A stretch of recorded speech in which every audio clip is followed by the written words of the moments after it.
Hola, ¿qué tal? Hello, welcome everybody to CASA. It's a pleasure for us to have you all here today. Well, I think that today we have a very special talk that we're all going to be enjoying. I'm not going to be introducing all the speakers. I'm going to let Taryn, the person responsible for bringing them here today. She's the founder of Impulse for Women, and we are very glad to have them here, so I hope you all enjoy. Just one little thing from my side, please, everybody. When you leave the space, just do it like, bit by bit, since we all know what's happening in the world, right? So thank you very much. And now I'm just leaving you a short video for you to understand what we do here in CASA. Thank you very much.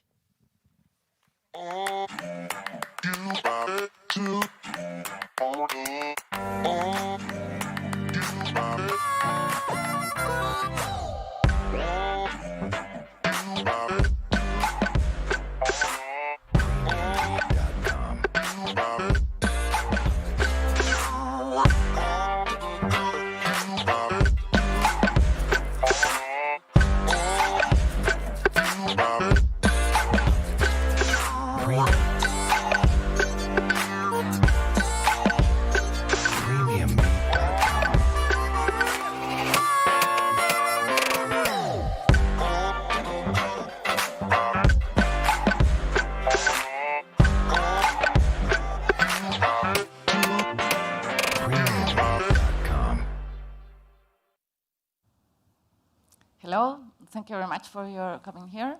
I'm going to make a little introduction of our panelists. We will start with Luis Gutierrez from TH Capital. He has 20 years experience in venture capital and corporate finance at Ernst & Young, Pricewaterhouse, board member of both public and startup technological companies, business administration, University of Barcelona, and MBA of the University of San Francisco. Helena, that she will be here. Managing partner at Powell Capital, promotes the tech startup mindset to society and ensures that women are not left behind. Helena is a serial entrepreneur and investor, connecting the dots between the ecosystem startup corporate investors.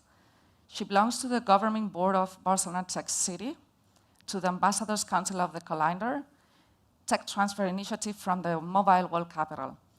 And she serves as independent board director on several boards. Passionate person who loves challenge and connected in people, knowledge, and ecosystems.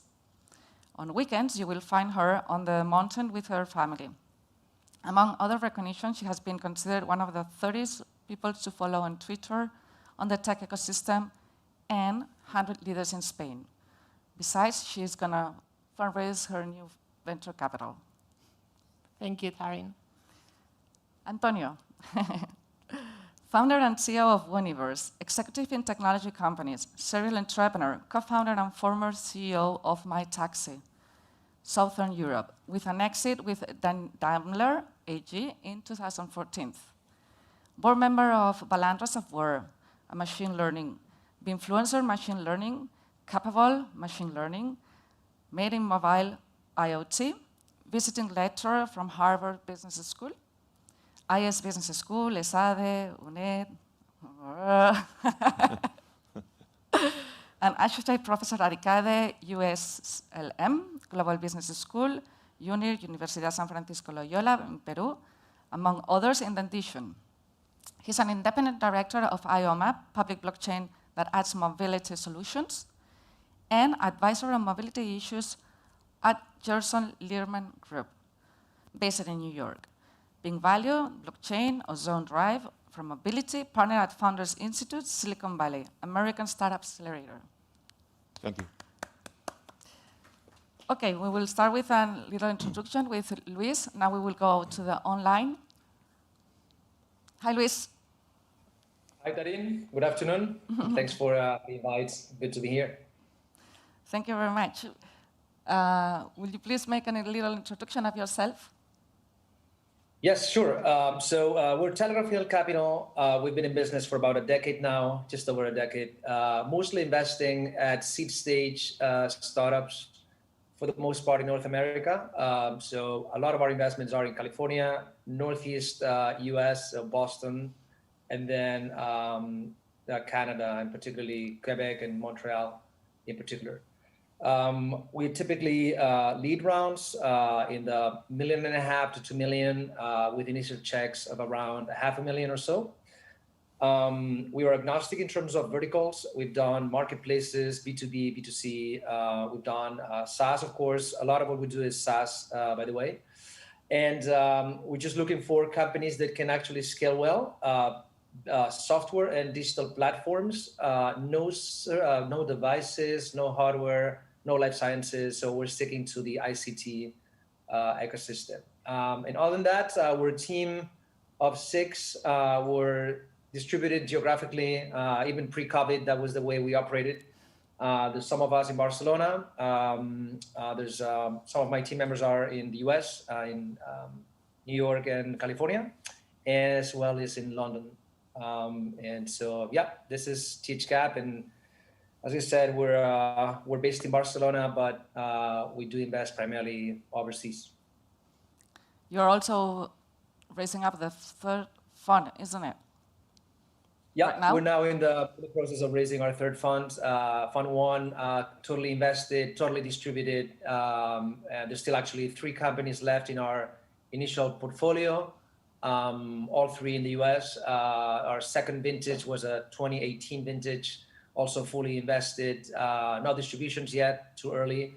And then we're now raising our 2020 fund, which already has 4 investments in portfolio, and there's actually 1 more closing in the next week or so in Montreal. Well, that sounds awesome. I'm excited. Elena, please, can you give us a description? Yeah, so I have different hats in this ecosystem. I'm an entrepreneur. I started like in 2017, and in the first startup we raised around $30 million, and then I started other startups. Some went well, some others not. I'm also business angels on my side because when I was being entrepreneur, I realized I was making so many mistakes and I needed so much knowledge. I wanted to share my knowledge, so I started mentoring. And what happened is I fall in love with these startups and the entrepreneurs, so I ended investing as a small business angels with them. And then 2 years ago, I co-founded a small group of women angels. We are 60 to invest in women founders, to increase the number of women that receive funding, but also the women that are investors, and also to close the gap between corporate and startups. We have to go together, we have to understand, and investing, it's a fun way to do it. And now I'm raising a VC fund, an impact fund, focused on blue economy. And I'm also independent board director on a fund of funds. So I'm like entrepreneur, business angel, VC, and investor of the investor, just making this full circle. Very well. Do you have time? Yeah. When you are passionate about what you're doing, you find the time. Antonio, please. Well, nothing to add, so I think you did it pretty well, so no biggie. So you want me to talk about specifically Booniverse or what? So the when presentation did you started was with really... My Taxi? Sorry?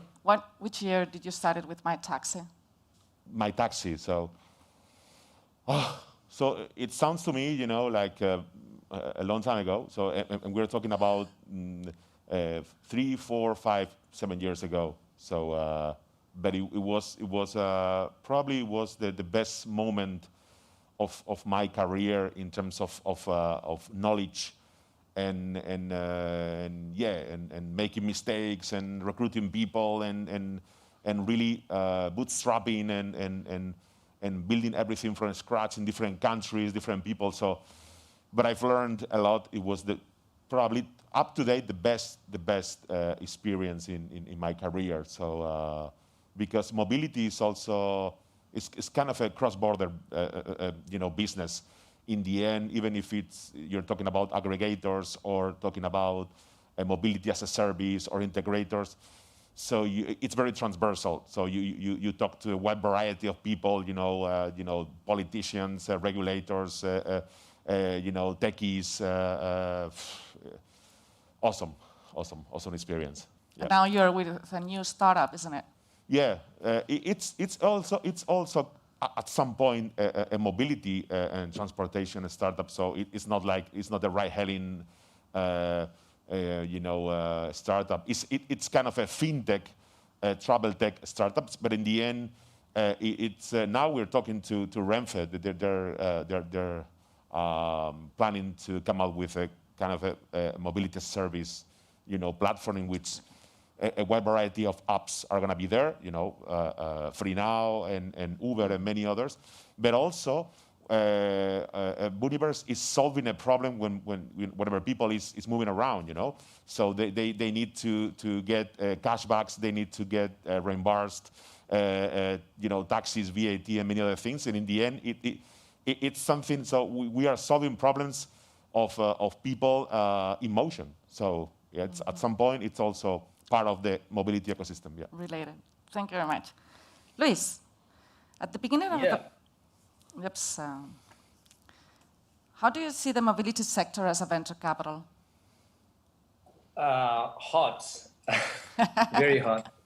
Yeah, it's one of those verticals that has been around for a while. It just reinvents itself constantly. We define, I think there's a lot to be said about mobility, and it's a very, we look at it from a very broad perspective. We'll look at it from the logistics viewpoint. We look at it from the delivery viewpoint, the last mile delivery, all the kinds of delivery, transportation, of course, but even travel, drones, autonomous vehicle. So it's extremely broad. Now, when you look at each of those sub-verticals, there are specific purposes, specific tools, specific problems to be fixed. And that's when entrepreneurs can come up with tools or platforms that are particularly needed in a specific point in time. And our job as investors is actually to identify whether those problems are big enough and whether the timing is right. And then, of course, whether the execution or the team has the ability and the drive to make it happen. So, I mean, we've made several investments. This is not new to us. We've invested in mobility companies for years. I can think of several in our portfolio, even active or companies that have been acquired. We're investors in Clutter Fleet, Marti, actually in Turkey, Clean Compacts. There's actually one that hasn't been announced yet in Barcelona. It will be announced in the next few days. So yeah, we're big believers in this. I think that a lot of VCs are looking at it with a lot of interest, and it's really a matter of how can you actually make those different variables fit your investment thesis, so that you can actually go ahead and make those investments. So, but yeah, it's a big market. It's huge. Mm-hmm. And Helena, how do you see the business angel ecosystem in Spain? I tend to be always positive in everything, and one thing that I'm positive is in the business angel ecosystem.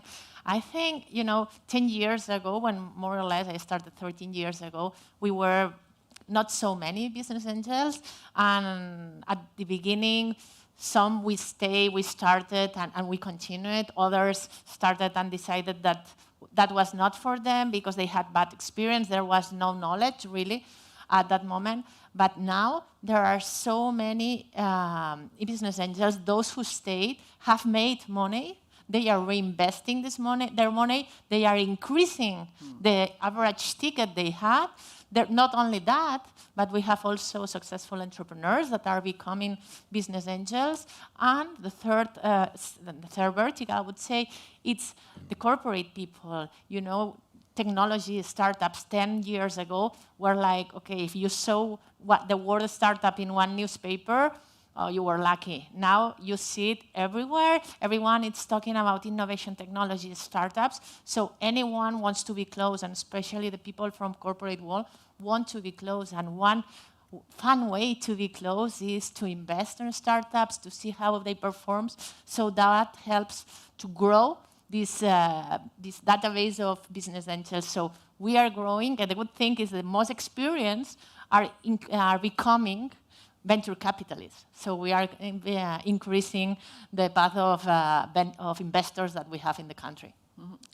But you're doing some, you teach some courses for business angels. Yes. Every day more and more they're asking you, there's a demand on the market, isn't it? Yes, there's demand. The people want to know, especially because you see, oh, this company raised a round of 50 million.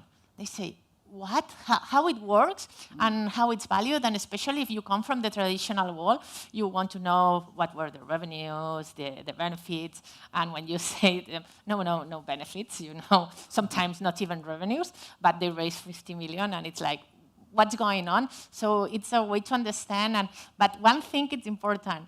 If you start becoming a business angel, once you're there, it's really difficult that you go out because it's so amazing to be close to innovation, to learn every day, to learn from the dreamers that are the entrepreneurs, that it's so exciting that even if it's with small tickets, you will stay there. Super. So now let's gonna go with our startup. Antonio, at the beginning of the project, which moments were with My Taxi? Which moments were you struggling most, and how did you solve it? I think, especially not for only for My Taxi, I think for every single startup, when the model is really innovative and is disrupting the status quo. So your relationship with the regulators, it's tough. It was with My Taxi. It is now with Universe. We're dealing with the treasury, and governments. So it's just slow. They don't understand, or they don't really want to understand anything. Just no. We're used to this. Don't talk about technology because it's weird, and we want to bring under control everything now. So, but it's a matter of, I think, the difference between the open-minded, narrow-minded people and growth mindset.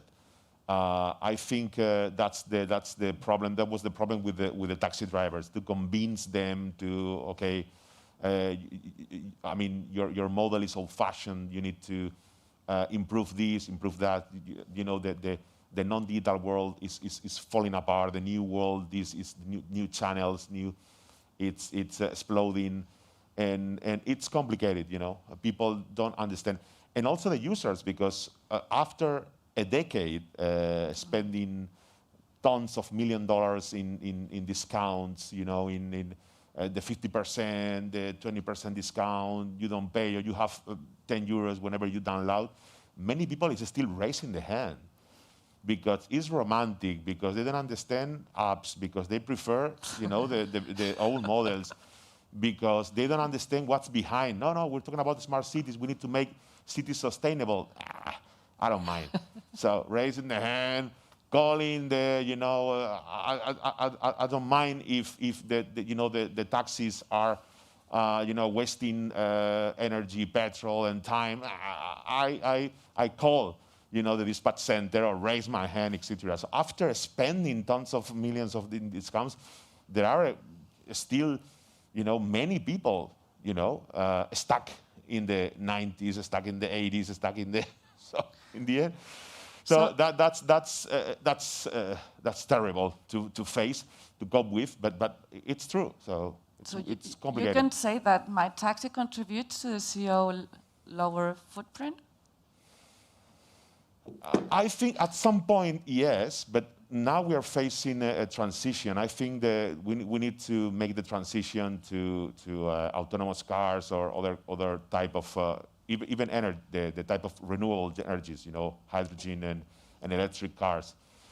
In the very beginning, yes, but I don't think. But we wanted to really stop the private car ownership, or to cut down on that. And at some point, yes, but now the thing is that the micromobility, there are many companies doing the same of My Taxis, and in the end, it's crazy, But at some point, yeah, that was the philosophy, to reduce, pollution, to reduce noise, because it's affecting also, it's provoking heart attacks, the level of noise we are facing into cities and many other things. At some point, yes, but now, for instance, and I'm sorry, I love Globo. I know it's from Barcelona. I know it's a unicorn. But yesterday I was just requesting from Globo, from Dia, the supermarket. And I was expecting, I live in Arturo Soria, in Madrid. I was expecting, the delivery coming from the nearest Dia of my house. But I was checking the map, and they were delivering that from the other side of the city. So this is not really contributing to it's technological, but it's not contributing to reduce the footprint. So in the end, it's complicated. I think, but that's the idea. So use My Taxi or Free Now Pool or Uber Pool, this kind of car sharing things. Don't go alone with your own car to your work, etc. That's the idea. But at some point, yes, but I don't think we are now in a very good moment. I think probably in 5 to 10 years, we'll see better results. Yeah, thank you very much. Luis, what was the most successful investment in the mobility sector in your portfolio? So that's a tough. I don't want any of our entrepreneurs to come back to me and complain. I have to say we're actually very excited about all of those in our portfolio, including those in the mobility space. So very excited about all of them for various reasons and particular reasons for each of them. I can tell you the ones that have been how success is defined will change this, but if we define success as amount of money raised, for example, or in terms of valuation, that's a way to qualify those companies. I'm not sure it's the best way because many companies raise substantial amount of money or reach very high valuations. However, are not necessarily the best returns for the portfolios. So a lot of money means a lot of dilution for the founders and for the investors. And so in our case, I have to say, big funding and big valuations have given us very good returns, but that's not always the case. It could be different. So dilution is one of the variables there that plays against early stage investors like us that invest in the early phases and then stop investing at Series C or D or whatever. We do not invest any more money after that. So in terms of funding, two big raisers in our portfolio. One is Clutter in LA. They are a platform that connects individuals with storage facilities. And so there's a similar company that started a few years later in Barcelona, actually, that's called, I think, Box Motions.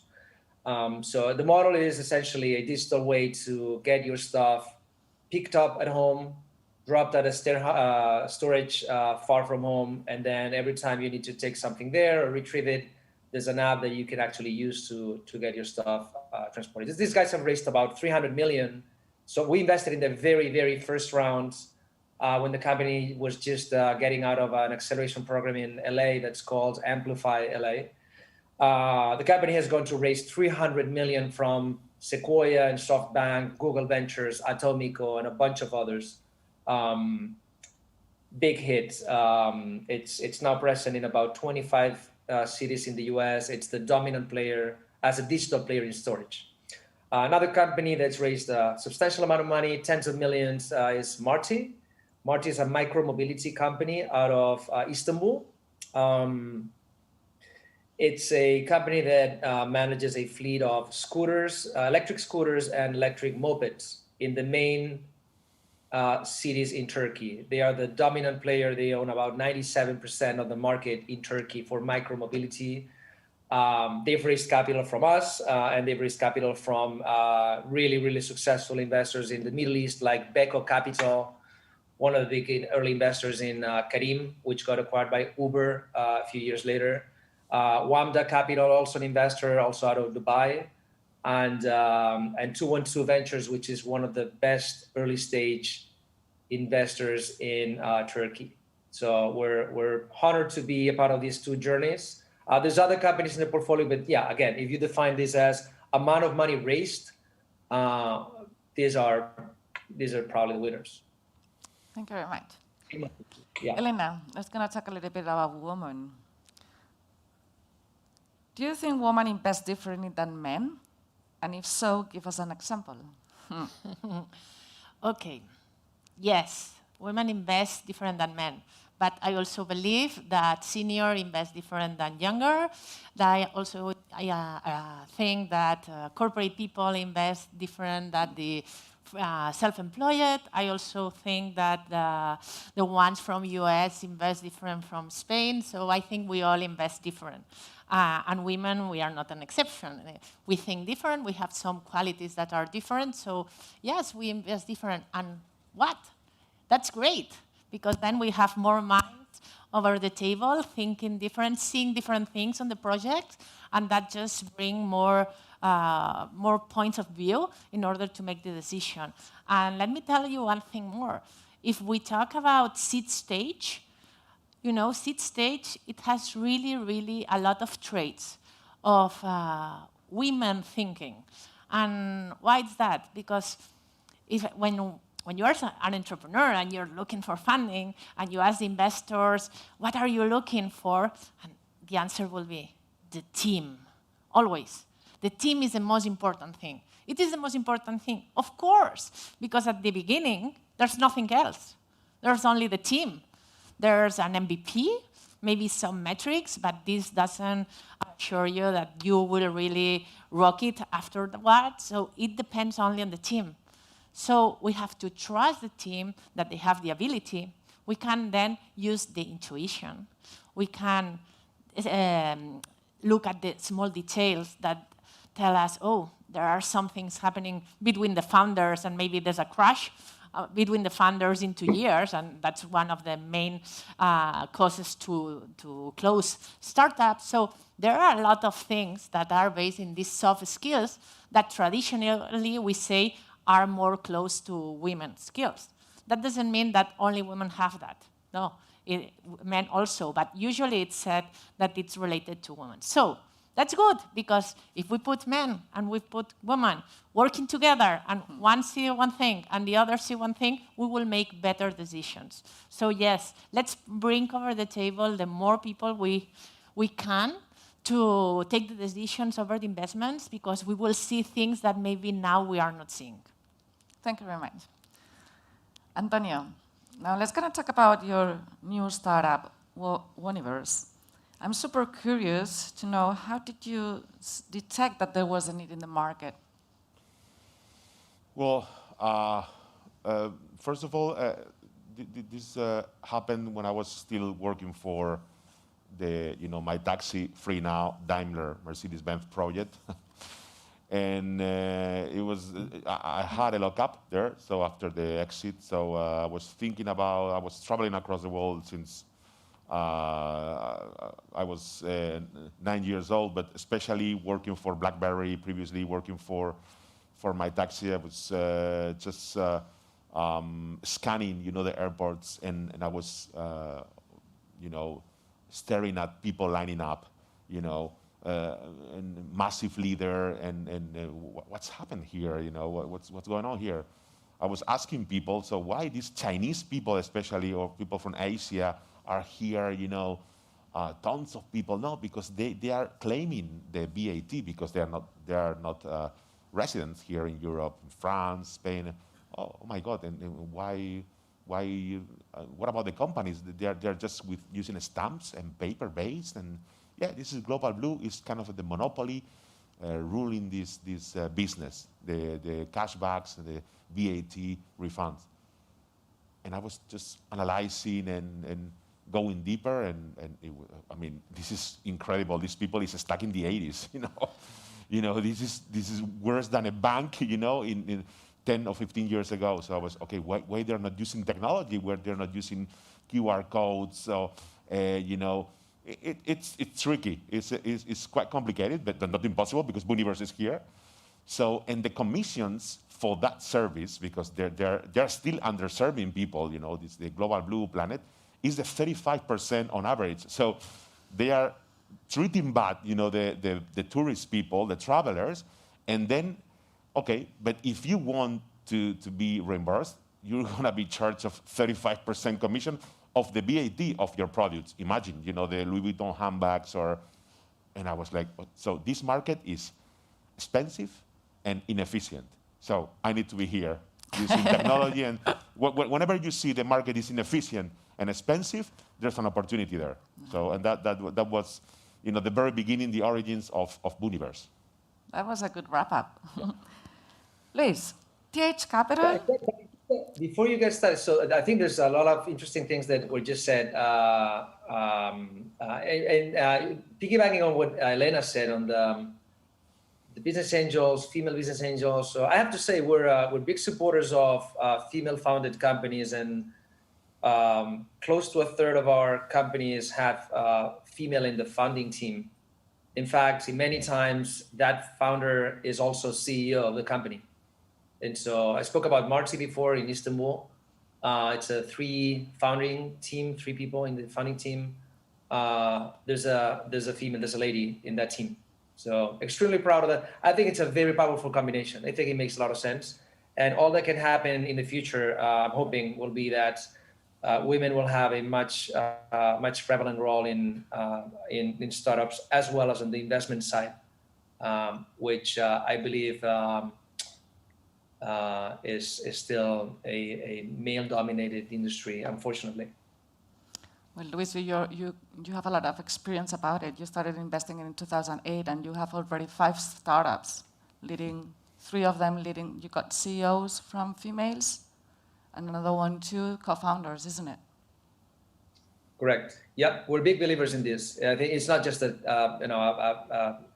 it's not just a trend that is temporary. I think it's here to stay. It's a good thing. Mm-hmm.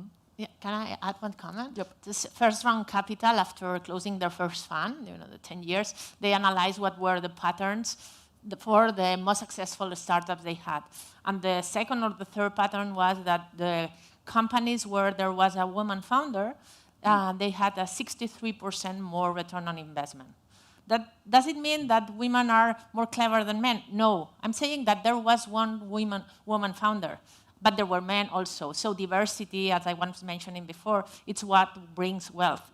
And at the end, what we want entrepreneurs is to make some impact on the company and the society, but we also want returns. That's the same that investors want. So if we are all aligned on returns, and we are saying that women bring returns, higher returns on the table, just let's push for this diversity, and we will all have better returns. As a matter of returns, yep. Finally. Come on. Luis, TH Capital is headquartered in Barcelona, but invests primarily in the North America's countries. How has COVID affected your internal process to identify fundable startups and assess new investments given the travel restrictions in place? And how about your ability to support remotely your portfolio companies overseas? Yeah, good question. So it is having an impact. So I usually spend about 50 or 60 days every year in the US and Canada in different trips, visiting portfolio companies, identifying and interviewing and meeting with new entrepreneurs that we like meeting and backing. Also meeting with a lot of other investors, venture capitalists, acceleration programs, business angels as well. And so it does require a lot of face-to-face interaction that I'm afraid virtual worlds cannot accomplish fully. I mean, it's a good patch. It's something that we can manage temporarily. It's not ideal, in my opinion. We're a people business, and although there's capital involved and there's technology and there's a bunch of other ingredients, this is a people's business. And just to give you a sense of how important this is, more than half of our investment decision is about the team. I mean, we can live with a product that's not fully functional. We can live with a market that is not clearly defined. we can live with a lot of uncertainties and question marks. But the most important aspect will always be who is running this, who is actually behind this company product, and can we actually get along well with them, and can we actually see them disrupt or create something big. So it's all about the people. So because of that, the last 5 investments we've made, 4 have been in Barcelona, where I'm based. For obvious reasons, the proximity makes it easier for us to interact face-to-face when we cannot travel normally. However, we have also made 1 investment in a company in Montreal. First time that we've invested in a company without having met in person the team. We always do meet in person, and then there's various interactions remotely, but we always meet in person and spend time with teams before we invest. This will be the first time in many years that we've invested without meeting face to face. But you know, it is what it is. The interaction we had virtually has been amazingly positive, and we're moving forward with this investment. So, and we're actually looking at several other investments now in California, in Canada, in New York City as well. New York City actually led by a female founder as well, a CEO. That we're very excited about, and it's possible that we will end up making some of those investments without having to meet with these teams personally. Other than that, I mean, we're used to working remotely. As I said, I mean, most of our portfolio is actually in the US, so this is as usual for us. But yeah, I'm missing all those trips and all that, you know, human interaction that we had, and I'm hoping and looking forward to going back to the face-to-face interaction very soon. Hopefully, I don't know if it's going to be the scene or something else, but I think we want to go back to that, all of us, or most of us. And I think that's going to be also for portfolio companies that, again, we've been dealing with remotely. I think that a lot of things can be done remotely, but there's nothing like in-person interaction. I think that we cannot agree that both our portfolio companies and we as investors want to go back to the times that we would meet in person. And same with other investors. So a lot of our business is about co-investing with others. It's all about trust, and it's all about knowing each other. And so we're missing the times that we could meet face-to-face. And again, phone and video calls can do to some extent. I think that it's been a good patch, but yeah, I think we're all dying to go back to traveling and doing things as we used to. We hope so. Thank you. Helena, how has the COVID impacted negatively or positively in order to receive deal flow for you? Oh, okay. I think deal flow, I mean, the projects are there. The deal flow has not stopped, but it's true that when all these COVID situations start, we were like all stuck, and the thing it's not so much about the deal flow, but how about the investor reacted to that, and it was like with caution. No, if you were a VC, the first thing was, okay, let's focus to save those startups that are having problems. Let's save the portfolio. At the end, you have 5 years for investing. You can be some months without investing, and doesn't happen. So you were focusing in saving the portfolio. If you focus on business angels, because at the end what we do is we invest our money, we don't deliver results to anyone, we are not fulfilling to anyone, so you can do what you want. And at the end what we did is caution. So the projects were coming, but maybe we were more slower taking decisions or deciding to invest. And for instance, with We Rock, we said, okay, one call, we will break the April call. We didn't do it, and we passed it to July to see how things were moving. So this caution, this affected a lot to the projects that at the end, a lot of them, they had some timings to raise a round, and suddenly they saw it stop, and some of of the business. They just closed because they didn't make it, which I think it was really a bad situation at that moment. But on the other hand, it was a moment of opportunities. New needs have arisen, and we've seen new projects in this short term raising, reinventing themselves. And just as an example, at WeRock, usually we do a call every 3 months, and we receive between 15 and 17 projects. We ask we are Spain focused now because we really invest in pre-seed stage. They almost have nothing. So proximity, it's really important. You cannot invest in something that doesn't exist when you are miles away. So local investment, we ask a woman founder at least, doesn't need to be the CEO, but has to be the woman founder, and that the size of the investment matches and scalable and impact and whatever. No? But at the end, we receive every 3 months between 15, 17 projects.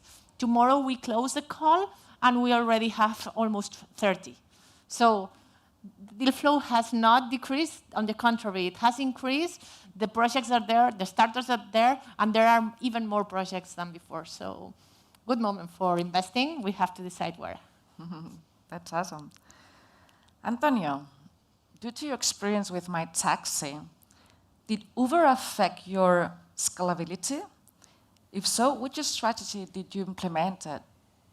Yeah, it did. So in fact, we opened up in Washington, D.C., and also the taxi drivers were reporting, please don't cut down on expenditure here, don't stop allocating money here because we like your brand, we like your ways, and we like your technology. But it was a decision like, okay, we have raised 30 million euros. Uber is like, had raised $500 million at that moment. I'm talking about 2012, and it was like, okay, we need to really concentrate the resources in Europe. So we need to allocate more money in Spain. Also, we need to open up in Portugal, Italy, and Europe. Mm-hmm. So we're going to concentrate in Europe also because Uber was having problems, was into trouble in court, with the regulations, even more than us, mm-hmm. with the Uber Pop and this kind of thing. So let's concentrate, let's allocate this, let's be a European hero, and because it was impossible at that moment, and even and later on, even worse, to try to compete with Uber. Uber was in the United States, in Latin America, in Asia, competing with Didi. By Didi Dache in China, so let's concentrate. And I think it was a really good idea. So because in the end, after the merge with after merging with Halo, it was kind of a merging acquisition deal. So we were really strong in Europe, so stronger than Uber.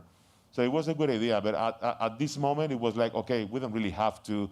I mean, also in 2016, Uber had 1,500 engineers working, dealing with a wide variety of problems in cities because every city is different. It's not the same Madrid than Barcelona or Barcelona than Milano, or if you compare with the States, it's absolutely different.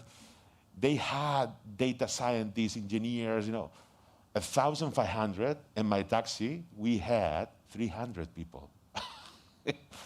You cannot really compete. Also, in terms of expertise, knowledge coming from daily problems, so it was impossible to really compete with Uber, so or even Lyft or other brands. So let's focus on Europe, and then that was also the deal with Daimler.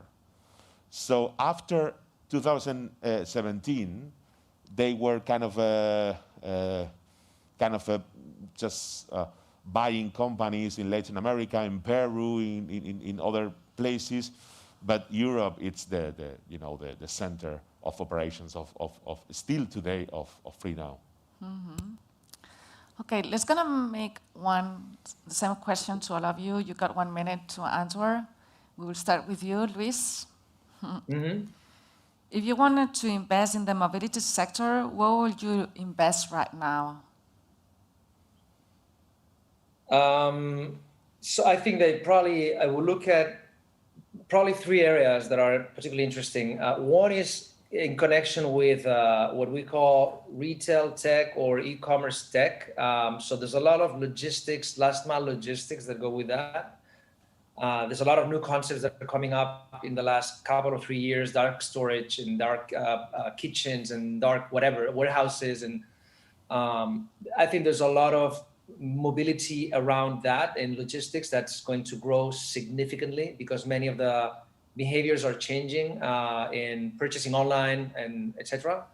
Second area is fleet management. There's a lot of car fleets, mopeds, scooters, bikes, you name it. I think those fleet management companies are, for the most part, tremendously antiquated. I've suffered it myself as a user, as a customer recently with some renting contracts for some of the people in our team getting cars, and it's extremely antiquated. So I think those guys are ready for a good, healthy disruption. And then also technology that will help leverage the existing infrastructure, public transportation infrastructure, and interconnection of all that public transport and private transport modalities. So this IOMO, for example, is one of the companies that comes to mind that's doing that in a very interesting way. And then all of these, of course, with something in common, which is the zero carbon footprint, environmental friendly, respectful models that are, I think, here to stay and are good for us and for our planet. Thank you very much. Helena. Yeah, I will build on what Elvis said, because at the end, especially the last part, sustainability, that's really a focus, and especially on my side, that I'm always focused on that. But the last part, the interconnection between public and private user transport, we can use a scooter, but you can then share a car, and then at the end is what you have to do from going to point A to point B, and you have to have one platform. You don't have to have multi-platform. In fact, there are already some startups related to that, and there have been some pilots. And I think that's interesting, but at the end, it's focusing on anything that will increase the user experience on going from point A to point B, and also the interconnection and the big data. I mean, the optimization. I'm surprised that no one has done anything like Waze. It has not improved. There are no new optimization of routes. And I mean, this is something critical when we talk about mobility. And I think there are still opportunities there. And if we talk about 10 years from now, there will be really a lot of opportunities like the autonomous car, but I think it's not the momentum now. And especially when you are a business angel or in early stage as VC, momentum is critical. And and now I would focus on what will be really necessary on the next 3-4 years, especially for optimizing the user experience. Mm-hmm. Thank you. And Antonio, as a startup, where would you be positioned as a startup? Let's give an opportunity to the deep tech. I think related to mobility, yeah, last mile delivery, these kind of things, yeah, for sure. Probably in terms of profitability, there shall be opportunities. But I'm also thinking about at some point coming up with a deep tech startup related to self-driving cars. Computer vision Excuse techniques. me, one question. Could you please explain what does it mean deep tech? So, I mean, for instance, I think the delivery models right now, they're not using deep tech. So using the geolocalization with a software and some kind of integrations via API. So I mean, I think it's something that is not deep tech. Deep tech is for instance, the technology used to really move forward with the self-driving car. So move up to the level 4 to level 5, using computer vision, using algorithms, a high level of mathematics, physics. That's to me deep tech when we're talking about mobility. And I think. So the thing is that, and I understand, so many investors, they don't really understand this technology, so they don't want to invest because it's kind of a science fiction, and it's easy to invest in delivery services, apps, and these kind of things. But I think there's nothing really new. So since the very beginning of the last decade. So to me, wouldn't be really interesting in terms of the transformation of the world and these kind of things. In terms of profitability, yeah, some companies like Glovo, yeah, it's there, for many people or for some people, but it's not anything new. It's not really transforming the mobility. So it's not even improving.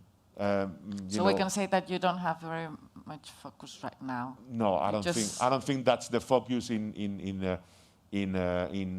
top level countries like Japan, China, Singapore, Korea, or even some places of United States. I don't think that's the direction. I think it's old-fashioned.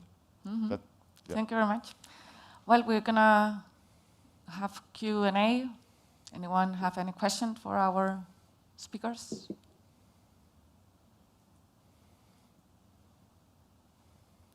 No questions? I follow on. Silence. Okay. Yes, I have a question regarding Barcelona is always positioning as a startup city or a city friendly for entrepreneurs and so on.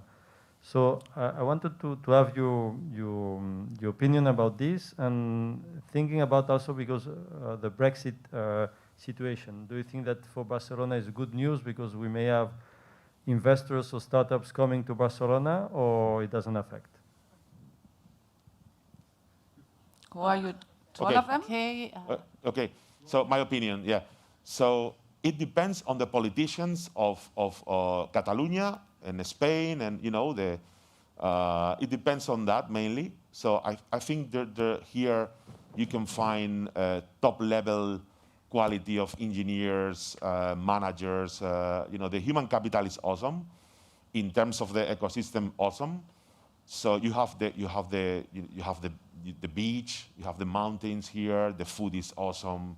It is one of the best places in terms of quality of life to live. Barcelona and Girona. I mean Catalonia in general. But it depends on the politicians and the regulators, because now we're facing a huge instability.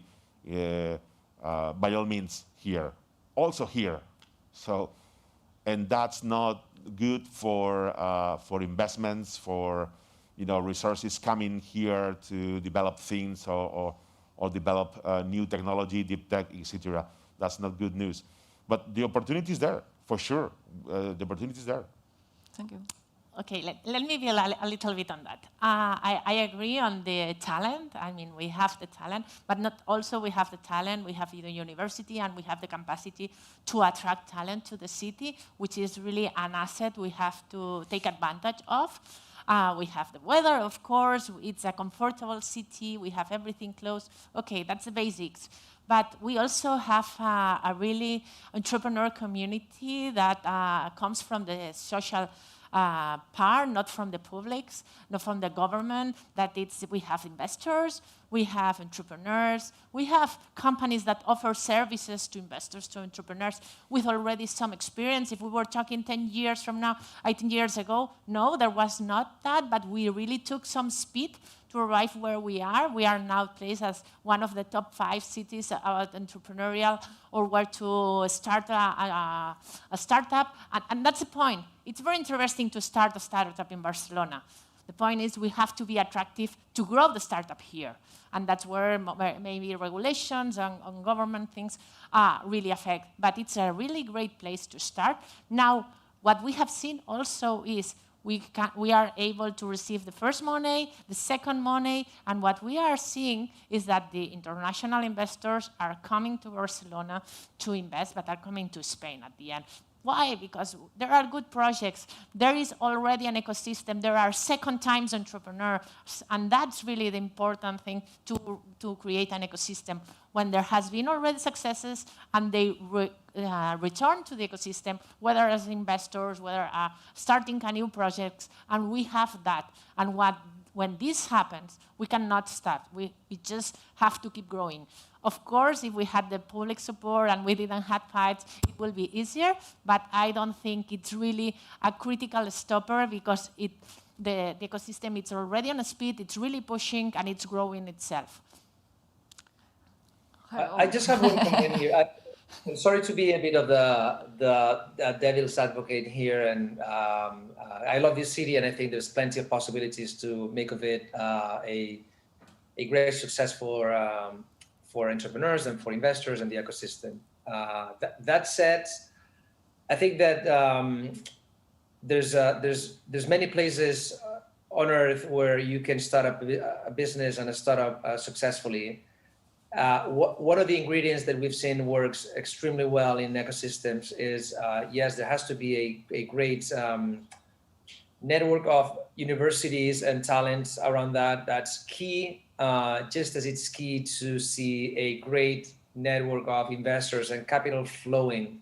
What we're lacking and we're not seeing when we compare it to other geographies where this particular industry is way more developed than Europe and specifically Spain, like the US, and within the US, California, Northeast, or Canada even, is even when there's an exit and there's an entrepreneur that will make a good exit, I'm sad to see that many times all that money is not flowing into the ecosystem necessarily. It's actually going to other asset classes like the old, boring real estate. This is something we see all the time, particularly here. I'm not saying this is happening in other geographies, but it is happening here. So it's a bit of it's sad that many times this money is not being recycled necessarily, which would be very positive for the ecosystem. And it's what we've seen in other places that have really, really taken off. So until that happens, I'm afraid that even with the good weather, the good food, the good culture, and many other things, it's not going to be enough to build a top city really with regard to the startup ecosystem. It'll be just great. It's just not going to be a top 5, I think. Sorry, can I? Yeah, I agree on that completely, and that's what I was saying, that they were returning just 2 weeks ago or 1 week ago, or I don't know about the time, but the Privalia founders, they just started, launched a new construction tech startup. They put 2 million, so money back to the ecosystem, and they are second-time entrepreneurs launching a new startup. The Ticket Biz founders, they founded a venture capital. I mean, it's starting. I'm not saying 100% of the people that are doing exit, they are doing it, but it's happening. I mean, we have here... Add something about that. Is also what you said before about corporates. COVID came here and in 1 year made something that it was supposed to be a digital transformation in 10 years.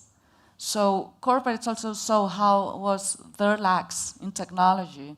And now the mindset is also changing. You said it before, and you can perceive it, that they're starting to look at the technology sector like, wow, I have to know what is going on here. If not, I'm off. So yeah, but sure, but also when we talk about the support coming from the government, or when we analyze, the taxes here, we're facing fiscal issues, If you compare Spain with Portugal, for example, and other countries, here it's very complicated to really bootstrap in with startups. It's crazy the level of things you need to pay to the government in terms of taxes, They need to change that. So also the regulation. Now we are launching the sandbox. That's a joke, because in many other countries, top-level countries, they launched this 2 or 3 years ago. So, and this is because of the politicians, because they are slow, they don't understand, they are stopping things, and that's terrible for the startup ecosystem. For sure, I agree. There's a huge atmosphere, entrepreneurial spirit, etc. But those issues are stopping incredibly, the options of Barcelona and Spain in general in comparison with Asia or other places, around the world. 100%. Yes. Do you have any other question? No? Okay. So thank you very much for assisting today. It was super interesting to talk to you and to learn about the different points of view of the ecosystem and as an experts. So thank you very much for coming here. A pleasure. Thank you to you. Thank you very much.